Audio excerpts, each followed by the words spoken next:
There is a belief so deeply embedded in American culture that questioning it feels almost unpatriotic. Buy a home, build equity. That is how you build wealth. That is what responsible adults do. That is the dream. For generations, home ownership has been treated not just as a financial decision, but as a moral one. Renting is throwing money away. Buying is investing in your future. If you are renting past a certain age, something has gone wrong. That belief is costing millions of Americans hundreds of thousands of dollars. Not because home ownership is bad. Home ownership, under the right conditions, at the right time, in the right market, is one of the most powerful wealth-building tools available to American families. That is true, and it has always been true. But we are not living in normal conditions. We are not in a normal market, and the blanket advice to buy as soon as you possibly can, advice that may have been sound in 2012 or 2015 or even 2019, is not sound advice for millions of Americans right now in this specific economic moment. Today, I am going to show you the actual math behind the rent versus buy decision. Not the simplified version, not the version that leaves out the costs nobody talks about. The full calculation. The one that reveals why renting strategically right now, while investing the difference, can generate more wealth for more Americans than buying a home they cannot truly afford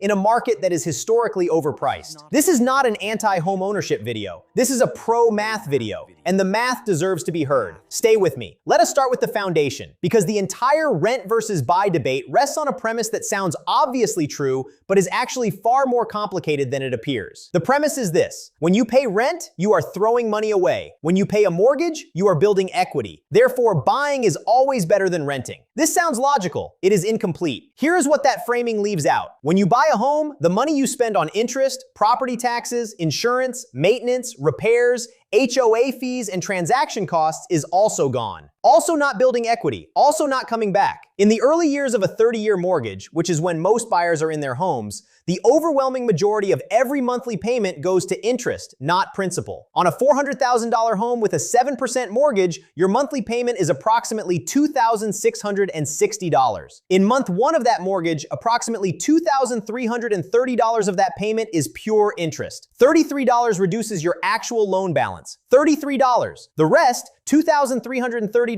is gone, just like rent. The difference is that nobody calls mortgage interest throwing money away, but mathematically, it is the same thing. It is the cost of occupying a home you do not yet own. The question is never rent versus own. The question is always, what is the total cost of each option and what happens to the difference? Now let us talk about where the market actually stands right now, because context is everything in this conversation. For most of the 20th century, home prices in the United States tracked roughly with inflation and income growth. Homes became more expensive over time, but at a pace that kept them reasonably accessible to middle-class buyers. That relationship broke down dramatically starting in the early 2000s, recovered partially after the 2008 financial crisis, and then entered a period of extraordinary acceleration beginning in 2020 that has produced the least affordable housing market in modern American history. The numbers are stark. The median home price in the United States in 2020 was approximately $290,000. By 2024, that median had risen to approximately $420,000, a 45% increase in 4 years. Over that same period, mortgage rates moved from historic lows near 3% to the highest levels in over 2 decades, exceeding 7% for most of 2023 and 2024. The combined effect of higher prices and higher rates has produced monthly mortgage payments that are dramatically higher than they were just 4 years ago. A home that cost $290,000 at 3% produced a monthly payment of approximately $1,200. That same home today at $420,000 at 7% produces a monthly payment of approximately $2,790. The monthly cost of buying the same home has more than doubled in 4 years. Meanwhile, wage growth over that same period averaged approximately 4 to 5% annually. Incomes grew, home affordability collapsed. Now let us run the actual numbers, because this is where the conversation gets real. Consider two people. Both earn $80,000 per year. Both live in a mid-cost American metro area. Both have $60,000 saved. Person A decides to buy. They purchase a $400,000 home. They put $60,000 down, 15%. They take a $340,000 mortgage at 7% for 30 years. Their monthly payment is $2,263. Property taxes run approximately $400 per month. Homeowners insurance runs $120 per month. Maintenance and repairs average approximately $400 per month. Total monthly housing cost, approximately $3,183. Person B decides to rent. A comparable home in the same area rents for $2,000 per month. Person B invests the $60,000 they did not use as a down payment into a broad market index fund. They also invest the difference between ownership costs and rent, $1,183 every month. Now let us run this forward 30 years. Person A owns their home outright after 30 years of payments. Assuming historical home appreciation of approximately 3 to 4% annually, their home is worth approximately $1 million to $1.1 million.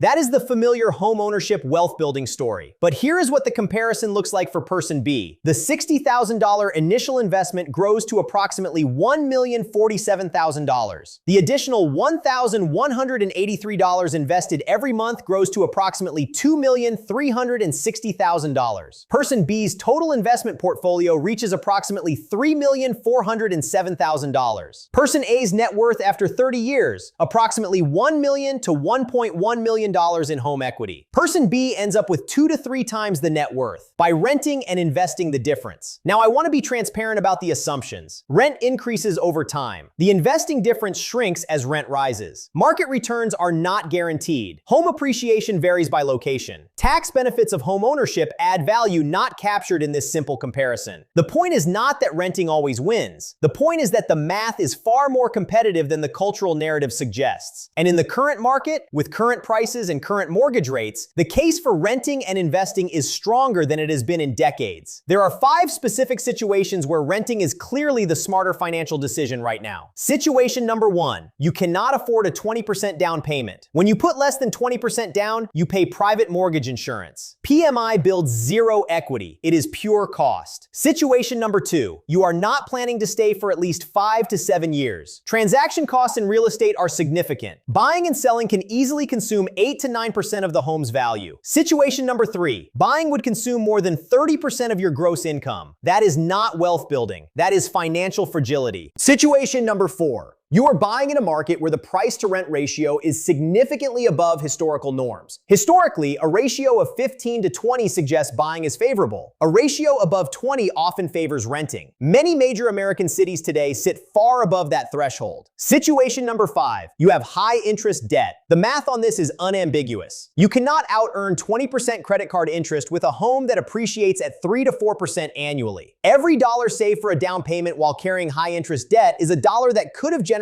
a guaranteed return by eliminating that debt instead. Pay the high interest debt first, always. None of this means you should never buy a home. Home ownership creates stability. It provides a hedge against rent increases. It offers emotional and community benefits that do not show up in financial calculations. For many families, it is an extraordinarily sound financial decision. The conditions that make buying clearly favorable are these. You have a genuine 20% down payment without depleting your emergency fund. You plan to stay in the home for a minimum of 7 years. Your total housing cost stays at or below 30% of your gross income. You are buying in a market where the price to rent ratio is at or below historical norms. You carry no high interest debt, and critically, you are buying because the financial fundamentals support it. Not because someone told you that renting is throwing money away. Not because you feel behind. Not because the cultural narrative says it is time. When those conditions are met, buy. When those conditions are not met, and for millions of Americans in this specific market at this specific moment, they are not. Renting strategically while investing the difference is not a consolation prize. It is a wealth-building strategy that the data consistently supports. The wealthiest outcome is not always the one that looks most conventional. Sometimes the smartest financial move is the one that requires the most confidence to make against the grain of what everyone around you is telling you to do. Rent with intention, invest with discipline, and buy when the math, not the pressure, tells you it is time. Every video in this series has built toward this kind of financial clarity. The compound interest video, the passive income video, the debt payoff video, they all connect to the same core principle. Understanding the actual math behind every major financial decision so that you make choices based on evidence, not convention. Subscribe so you do not miss next week. I am breaking down the wealth gap that is quietly making middle-class Americans poorer and the specific forces behind it that almost nobody is talking about. I am Finn, this is Finn Wealthwise, and I will see you in the next one.